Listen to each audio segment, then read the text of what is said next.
Dear Lauren, to me, like I keep saying, I'm from a different background, a very different sort of city, sort of different kind of like particular expectations. It's like, okay, the guy gives you his number and then you can call him. It's like, isn't that why he gave you his number? Because he wanted you to call him? And then, like, if he doesn't answer your call, whoop-de fucking do. You know, worse off than you were if you didn't call him. But if he does answer it and he's like, I'm really happy to see you, let's hang out, la la la, like, maybe he would want to see you again. And this is the thing, like, this is what I was saying, like, earlier. It's like, fundamentally, you don't know. Like, you can't sort of over like analyze or sort of like create sort of fictitious narratives around people's motivations, because ultimately you don't know. And this is like the really interesting thing about communication, I think, is that, you know, like something is sent out and it exists in the world, and then like its interpretation, and then it's sort of like never quite right, but it's kind of an interesting link. There's something really exciting about that. And I think that's why I like art so much, because, you know, they're sort of objects sent out into the world with some kind of, well, not necessarily objects, with some kind of motivation, some kind of purpose, or placed in a certain context with some kind of purpose.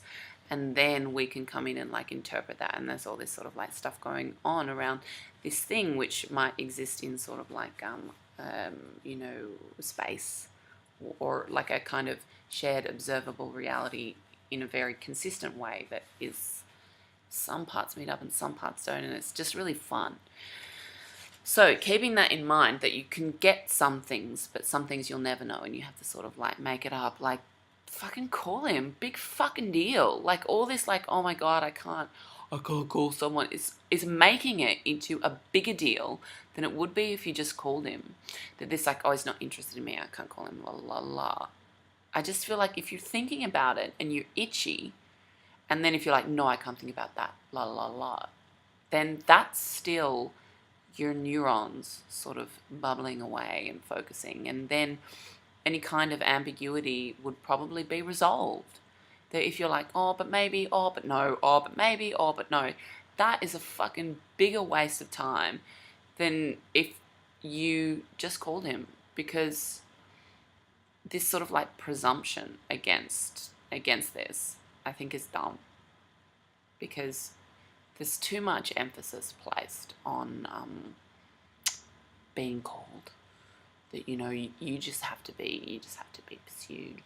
But at the same time, you go, girl, go out and get that next boyfriend. Like, as if we're just supposed to fucking strut around bars, fucking like just like flirting our fucking asses off to try and get them to like make that leap. It's like, no, I think that you should fucking grow a pair. And like, if you want to do that, you fucking go. Like, and then if he says no, like, he says no.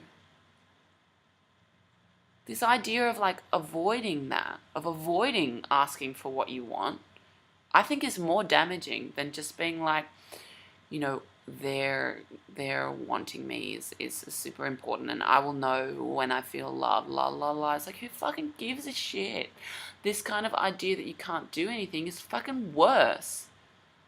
Anyway, sorry, that was a bit aggressive. I did mention earlier that I can be quite an aggressive communicator. But anyway, Lauren, best of luck to you. My advice is in total opposition to Greg's, but fundamentally the same, in that it's just like, well, if he doesn't want to see you, get over it. Peace.